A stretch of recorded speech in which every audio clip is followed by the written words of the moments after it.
25th May 1963, our forebears and the founding leaders of our continent of Africa gathered in Addis Ababa, Ethiopia, to found and launch the Organization of African Unity, the OAU. It was a historic occasion which unfolded at a time when only a handful of African countries on our continent had broken free from the shackles of Western colonialism. In our case, Zimbabwe was at that time 17 years away from its independence and freedom, which only came on 18th April 1980. The launch of the OAU marked the forging and the formation of a critical instrument for African solidarity against oppression and would result in the speeding up of the decolonization program and the establishment of new nation states on the continent. This year, we mark 57 years since the founding of the OAU, which later transformed into the African Union in 2002 to accelerate and deepen economic and political integration. Let this year's celebration serve to remind us all of the sacrifices made by the thousands living and departed, brave sons and daughters of our continent who took up arms to end colonial rule. They are the heroes of our lands, heroes of Africa. As we commemorate Africa Day, for us in Zimbabwe, we are reminded that we were not alone in the struggle for our independence. Africa stood by us.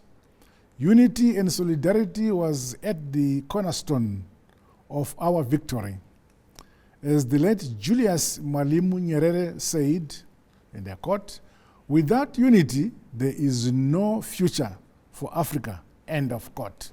Indeed, in the case of Southern Africa, that African solidarity and unity was decisive under the organized and determined coordination of the frontline states. This was a resilient coalition of Pan-African sister republics who faced head-on the vicious colonial and apartheid forces until the freedom of South Africa in 1994. Now, almost the whole continent of Africa has been rid of colonialism and apartheid, with the exception of Western Sahara. Zimbabwe continues to reaffirm its position on the right of Western Sahara to self-determination. The cruel dispensation of occupation and exploitation of a people by another, organized as foreign occupying powers under whatever guise, must be permanently expunged from our continent. As we celebrate Africa Day, we are jubilant that the vision of our founding fathers has been by and large realized, kept, and is jealously defended.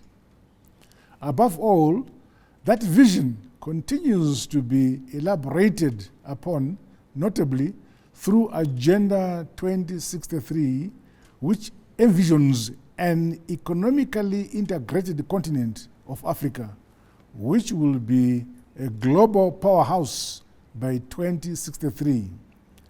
Our continent's desire is to achieve sustainable development through concrete manifestations of the Pan-African drive for unity, self-determination, freedom, progress, and collective prosperity.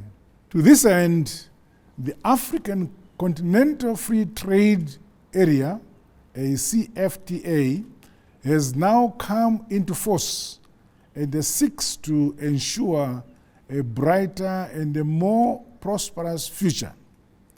It is therefore imperative for us to scale up our integration and cooperation at all levels in our quest to realize food security and to mitigate the impact of climate change and the ever-increasing threats posed by disease outbreaks. Conscious of Agenda 2063, we must continue to explore and exploit our vast natural resources.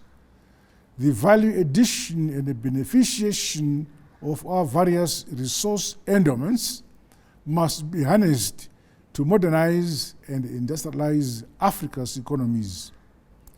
In this decade of action, let us give impetus to innovation. We must drive all facets of socio-economic development, leveraging on science, technologies, as well as our rich heritage, history, and cultures. In doing so, the promotion of human development and the economic empowerment of all our people, especially the youth and women, must result in an Africa that produces goods and services for itself through its own innovations and initiatives. The realization of sustainable development and the great vision of an improved standard of living for our people must remain a top priority. Furthermore, we must continue to consolidate and deepen the culture of democracy and good governance bequeathed to us by our founding fathers. We cannot be taught democracy by those countries which unleashed colonialism against us. We are our own liberators. We fought and sacrificed the lives to achieve democracy which we enjoy today. Let us never shy away from expressing our rich cultural heritage, language, and unique identities. The African diaspora remains an integral and inseparable part of us. Their skills and competencies must be harnessed for the good of the continent.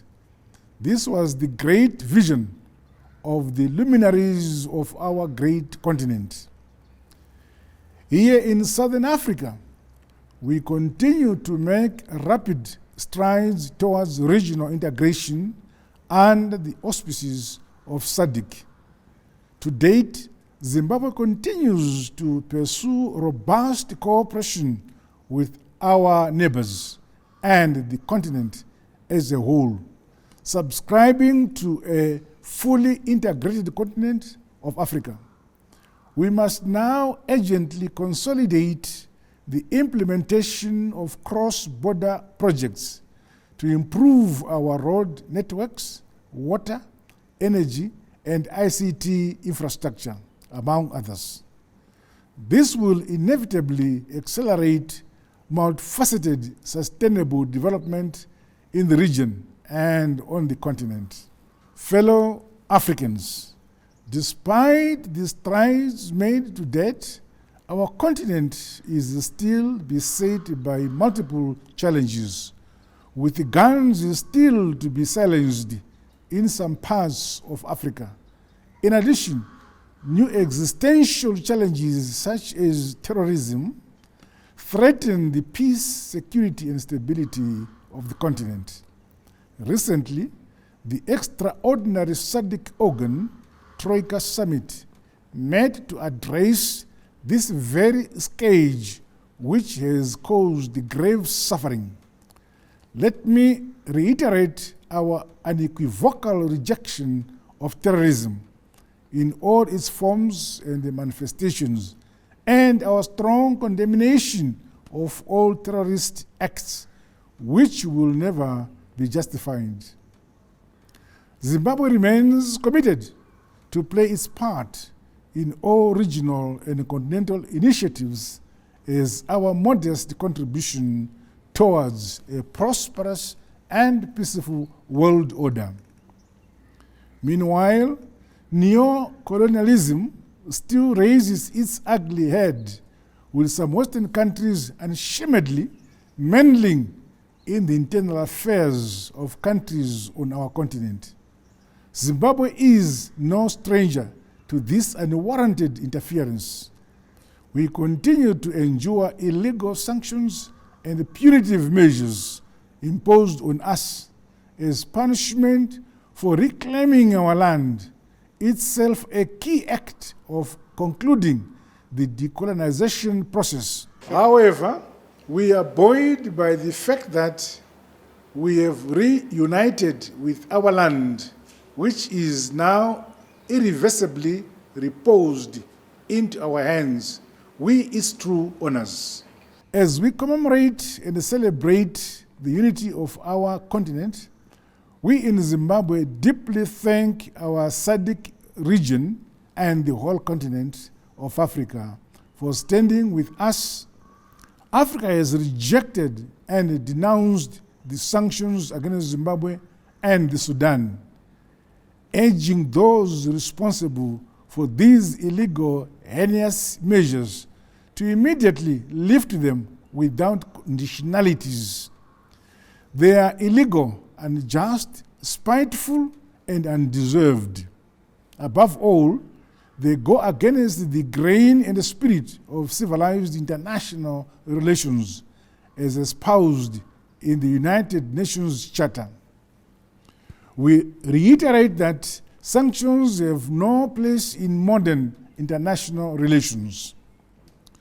Fellow Zimbabweans and fellow Africans, today we face a new and invisible threat to Africa and the world, that of the COVID-19 pandemic. While Africa still has comparatively low levels of infections, this virus is a grave existential threat and an attack on every facet of our lives and economies as a continent.